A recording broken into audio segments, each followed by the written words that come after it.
আসসালামু আলাইকুম রহমতুল্লাহি ওবরকাতুহু। সম্মানিত দর্শক, ২০২৬ সনের ডিসেম্বর মাসে শেখ হাসিনা ফিরবেন বলে তিনি রয়টার্স নামক যে বিশ্বের প্রধানতম সংবাদ সংস্থা রয়েছে, সেখানে ইন রিটেন লিখিতভাবে একটি সাক্ষাৎকার দিয়েছেন। তারপর সেই সাক্ষাৎকারের প্রেক্ষিতে তিনি বাংলাদেশে ফিরে আসলে তার কী ধরনের বিপদ হতে পারে, বিপত্তি হতে পারে, কেন তিনি আসবেন, এই কথাগুলো সংক্ষেপে বলার চেষ্টা করেছেন। তো তিনি যে সকল কথাবার্তা বলেছেন তার মধ্যে ১ নম্বর হলো যে তিনি ডিসেম্বরে ফিরবেন। শুধু একা ফিরবেন না, সঙ্গে তার যারা নেতৃবৃন্দ রয়েছেন তারাও ফিরবেন।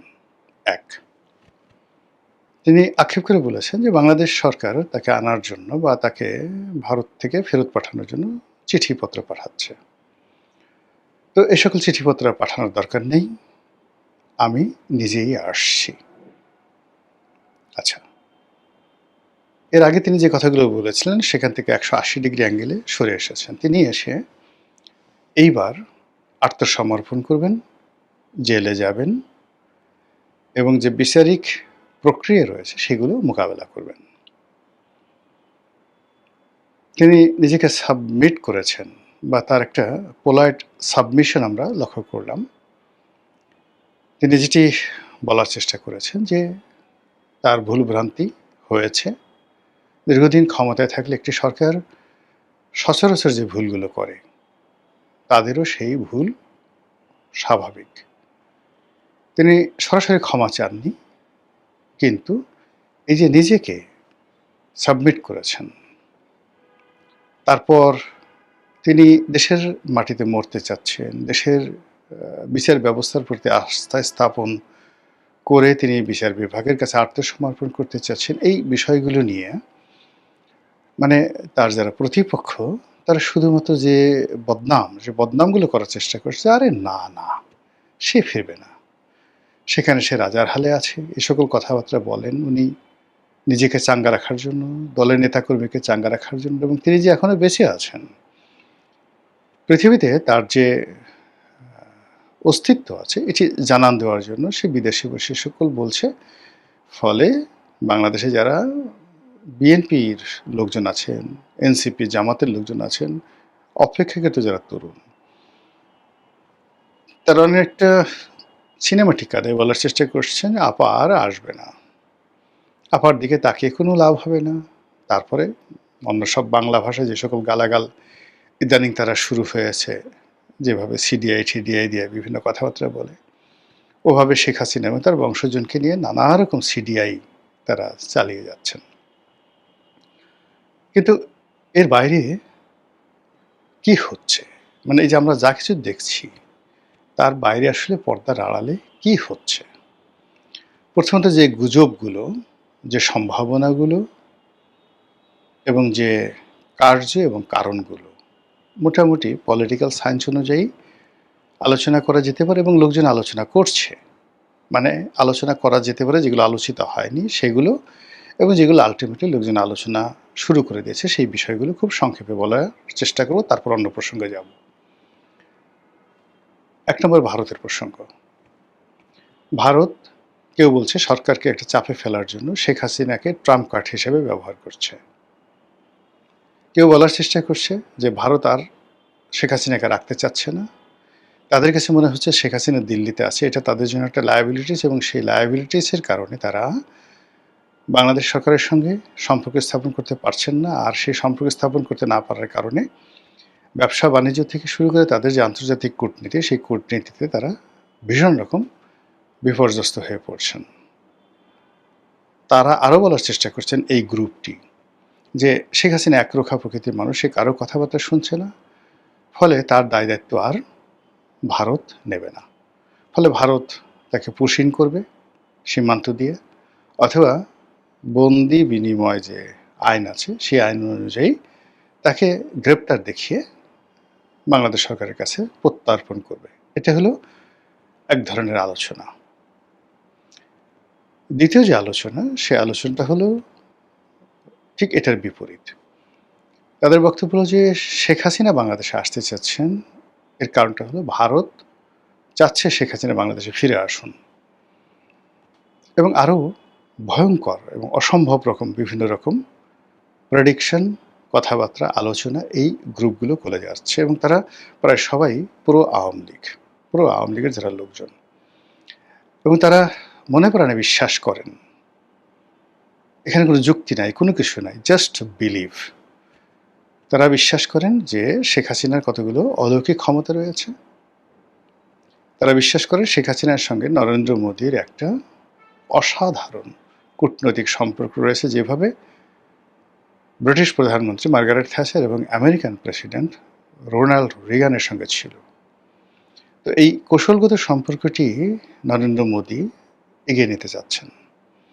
কেবলমাত্র শেখ হাসিনাকে বাংলাদেশে প্রতিষ্ঠিত করার জন্য তিনি পশ্চিমবঙ্গে বিজেপির সরকার প্রতিষ্ঠিত করেছেন এবং অনেকটা দুর্নাম বদনামের ভাগিদার হয়ে মমতা ব্যানার্জিকে জলস্থলে অন্তরিক্ষে নিঃশেষ করে দিয়েছেন এবং তার দলটি ভেঙে চুরে ছারখার করে দিয়েছেন। শেখ হাসিনা বাংলাদেশে যেমন জাসদ ভেঙেছিলেন, জাতীয় পার্টি ভেঙেছিলেন, বিএনপি ভাঙার চেষ্টা করেছেন, জামাত ভাঙার চেষ্টা করেছেন, একই প্রক্রিয়াতে নরেন্দ্র মোদী সাহেব পশ্চিমবঙ্গের সমস্ত রাজনৈতিক কালচার ভেঙে চুরে তিনি তার পছন্দের মানুষ শুভেন্দুকে এখানে বসিয়েছেন মূলত শেখ হাসিনা জিকে বাংলাদেশের রাজনীতিতে পুনর্বাসিত করার জন্য। এবং শুভেন্দু যেটা বলছেন যে আমরা শেখ হাসিনাকে বাংলাদেশে পাঠাবো এবং বাংলাদেশে তাকে কর্তৃপক্ষ স্যালুট দিয়ে, just like a prime minister, salute দিয়ে নিতে বাধ্য হবে। এই কথাগুলো পশ্চিমবঙ্গের মুখ্যমন্ত্রী বলেছেন। এটা চারটিখানি বিষয় নয়। একই অবস্থা ত্রিপুরাতে, একই অবস্থা আসামে, একই অবস্থা মণিপুরে এবং বিহারে। তো বোঝার চেষ্টা করুন যে শেখ হাসিনাকে নিয়ে তার যারা লোকজন, তাদের যে অতি উচ্চ আকাঙ্ক্ষা, সেই উচ্চ আকাঙ্ক্ষার সঙ্গে পারিপার্শ্বিক যে অবস্থা, সেই অবস্থা সব কিছু মিলিয়ে একটা চমৎকার চমচম, চমৎকার রসগোল্লা, রাজনীতির চমচম, রাজনীতির রসগোল্লা তৈরি হয়ে গেছে এবং যে যার মতো করে গপ গপ গপ গপ করে খাচ্ছে। শেখ হাসিনার বিরোধী যারা প্রতিপক্ষ, তারাও রসগোল্লা বানিয়েছে।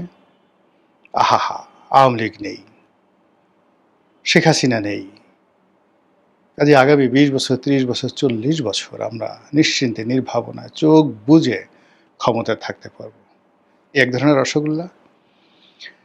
আর আওয়ামী লীগের যারা লোকজন, আপা আজ আসবে, কাল আসবে, পরশু আসবে এবং আসবেই আপা, আপা আসলে সব কিছু এলোমেলো হয়ে যাবে।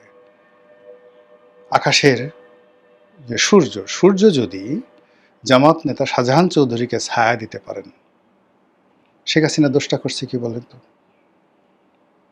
জামাত নেতার কথায় যদি সূর্য থেমে যায়, তাহলে শেখ হাসিনার কথায় কেন থামবে না?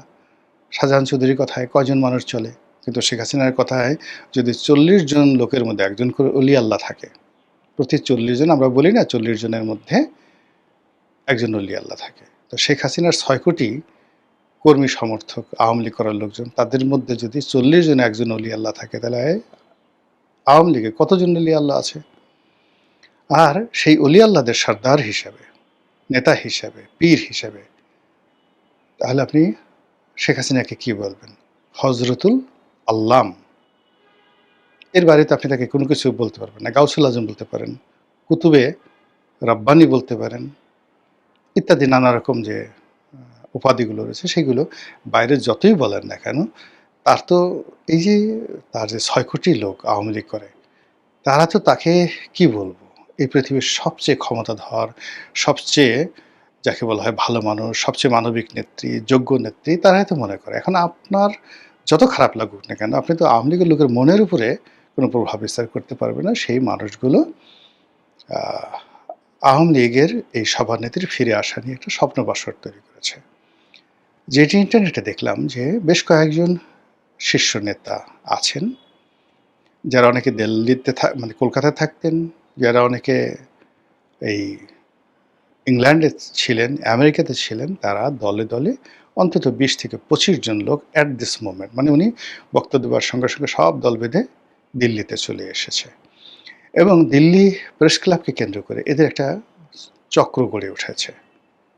এটা একটা সিন্ডিকেট গড়ে উঠেছে এবং সেখানে তারা নিয়মিত চা বিস্কিট খাওয়া দাওয়া থেকে শুরু করে মানে দিল্লিতে একটা বিরাট তাদের একটা অর্গানাইজ ওয়েতে তারা কাজ করে যাচ্ছে এবং সেই ছবিগুলো সামাজিক মাধ্যমে চলে আসছে যে কারা কারা আমেরিকা থেকে এসছে, কারা কারা মানে লন্ডন থেকে আসছে, কারা কারা দিল্লি মানে কলকাতা থেকে গেছে, আসাম থেকে গেছে, ত্রিপুরা থেকে গেছে। এখন দিল্লিতে একটা চাঁদের মেলা মিলছে এবং সবাই মিলে কবে দেশে যাব, কিভাবে যাব এগুলো নিয়ে প্ল্যান পরিকল্পনা করছেন। আসবেন বা না আসবে সেটা অনেক পরের ব্যাপার।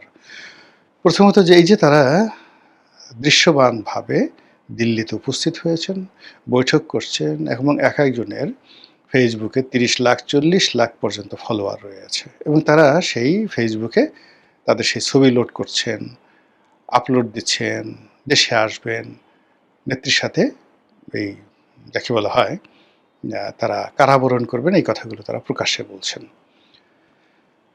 তো আমার সঙ্গে তো আসলে বাংলাদেশে যারা আছেন প্রায় অনেকের সঙ্গে কথাবার্তা হয়, বড় বড় নেতা। তো আমি দীর্ঘদিন ধরে অনেকেই জিজ্ঞাসা করি যে দেশের যে অবস্থা, আওয়ামী লীগের যে অবস্থা, আগামীতে আপনারা যদি আপনাকে দায়িত্ব দেওয়া হয়, আপনি কি আওয়ামী লীগ করবেন বা আপনি কি দলের কোনো গুরুত্বপূর্ণ দায়িত্বে যাবেন, আওয়ামী লীগ অফিস খোলার ঝুঁকি নেবেন? তারা সবাই বলল যে, "না, না, না, আর হবে না। কি পেয়েছি এই দল করে? অমুকে পেয়েছে, অমুকে পেয়েছে। আমরা তো সারা জীবন ছাত্রলীগ করেছি, যুবলীগ করেছি, আওয়ামী লীগ করেছি। জীবনটা শেষ করে দিয়েছি। কিন্তু ১৭ বছরে তো আমরা কিছুই পাইনি। এখন পালিয়ে বেড়াচ্ছি, মামলা মোকদ্দমা খাচ্ছি। কাজেই আগামীতে আমাদের আসলে আর ওইরকম কোনো স্বপ্ন নেই। আমরা চাই দেশটা ভালো চলুক।" এই কথাই কিন্তু দীর্ঘদিন যাবৎ অনেক সিনিয়র আওয়ামী লীগের নেতা, কেউ মন্ত্রী হয়েছেন, কেউ এমপি হয়েছেন, কেউ উপজেলা চেয়ারম্যান হয়েছেন, তাদের সঙ্গে কথাবার্তা হয়েছে। তো এর মধ্যে একজন আমার বন্ধু আছেন, মহিলা, সংসদ সদস্য ছিলেন। তো তার বাবাও এমপি ছিলেন। সেই মহিলা এমপির বাবাও এমপি ছিলেন। সরল সোজা একদম ঝামেলার মধ্যে জড়াতে চায় না।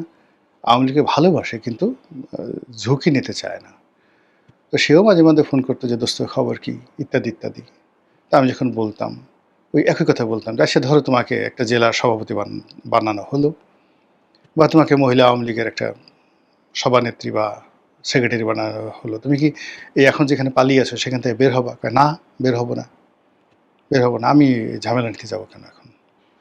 আমি এখন যেখানে পালিয়ে আছি আমার ঘুম হয় না। আমি এই করি ইত্যাদি, ইত্যাদি, ইত্যাদি করি।" আমি বললাম, "তোমার কোনো মামলা মোকদ্দমা আছে?" বলে, "না, আমার বিরুদ্ধে কোনো মামলা মোকদ্দমা হয়নি। আমি তো এই ধরনের কোনো কাজই করিনি।" আমি বললাম, "তাহলে পালিয়ে আসো কেন?" বলে যে, "আসলে পালিয়ে আছি। লোকজন বলছে যে তোমার পালিয়ে থাকা উচিত। তাই আমরা পালিয়ে আসি।" তো এরকম সহজ সরল মানুষ। তো তাকে আমি জিজ্ঞাসা করলাম যে রিসেন্টলি ফোন করেছে যে, "আচ্ছা ধরো নেত্রী এখন আসছে। তুমি কি তোমার এই জায়গা থেকে বের হবা?" সে একেবারে বলে, "হ্যাঁ, অবশ্যই বের হব। বের হব মানে কি? জীবন দিয়ে দেব।" আমি বেশ অবাক হয়ে গেলাম যে, "কেন জীবন দেবা?" বলে, "কেন জীবন দেব না? আমার বয়স এখন ৬০-৬২ বছর। আমি তো এই আমার বাবা এমপি ছিলেন, আওয়ামী লীগের এমপি ছিলেন। আমাকে নিজে শেখ হাসিনা এমপি বানিয়েছেন। হয়তো আমার জীবনে আর কিছুই হওয়া হবে না। কিন্তু আমার চোখের সামনে শেখ হাসিনা বাংলাদেশে আসবে আর আমি ঘরের মধ্যে বসে থাকবো। এই জীবনে বেঁচে থেকে আর লাভ কি? আমি রাস্তায় নামবো। আমি মরবো।" তাহলে বোঝার চেষ্টা করুন। এই যে শেখ হাসিনা বলছে যে আমি আসবো, এটা নেতাকর্মীদের মধ্যে আমি জাস্ট একটা উদাহরণ দিলাম। সবচাইতে দুর্বল, সবচেয়ে অসহায়, সবচেয়ে ভদ্রলোক একজন ভদ্রমহিলা, নাও ৬০ বছরের একজন ভদ্রমহিলার বা ৬১ বছরের একজন ভদ্রমহিলার আমি কথা বললাম যে মানে এই কয়দিন আগেও বলত যে ঘর থেকে মরে গেল সে বের হবে না। প্রতিটা মুহূর্তে আর এখন সেই কথা বলছে। তাহলে এই যে শেখ হাসিনার যে আগমন, তার প্রতিপক্ষরা যেভাবেই নেক না কেন, তার নিজের যারা লোকজন রয়েছেন, হাউ দে আর ট্রিটিং, তারা এটাকে কিভাবে গ্রহণ করছে। তার একটা বাস্তব উদাহরণ দিলাম। এরকম উদাহরণ বললে শত, শত উদাহরণ দেয়া যাবে। গল্পের মতো, সব ঘটনা গল্পের মতো। মানে একেবারে এটার একেকটা সিঙ্গেল ঘটনা নিয়ে একেকটা করে সেই কবিতা লেখা যাবে, উপন্যাস লেখা যাবে, এমনকি মহাকাব্য লেখা যাবে। আওয়ামী লীগের লোকজনের দ্বারা এগুলো তৈরি হচ্ছে। কাজেই এই যে শেখ হাসিনা তার যে বিশাল কর্মী বাহিনী, তাদেরকে যেভাবে ইনফ্লুয়েন্স করে যাচ্ছেন, যেভাবে বিদেশে থাকা লোকজন আছে, তারা যেমন অনেক আগের থেকেই, ধরুন শেখ হাসিনা আসার আগের থেকেই কয়েকজন লোক এখন এর মধ্যে এনামুল হক শামীম, সাবেক ছাত্রলীগের সভাপতি, উপমন্ত্রী ছিলেন, এমপি ছিলেন। তারপরে নজরুল ইসলাম বাবু, মানে ওরা সবাই আমেরিকাতে আছেন। তো মাঝে, মাঝে ফোন দেয়। আব্দুল ওয়াদুদ দারা, তারাও ফোন দেয়। তারপর অন্যান্য যারা আছেন শীর্ষ নেতৃত্ব, খালিদ মাহমুদ চৌধুরী আছেন।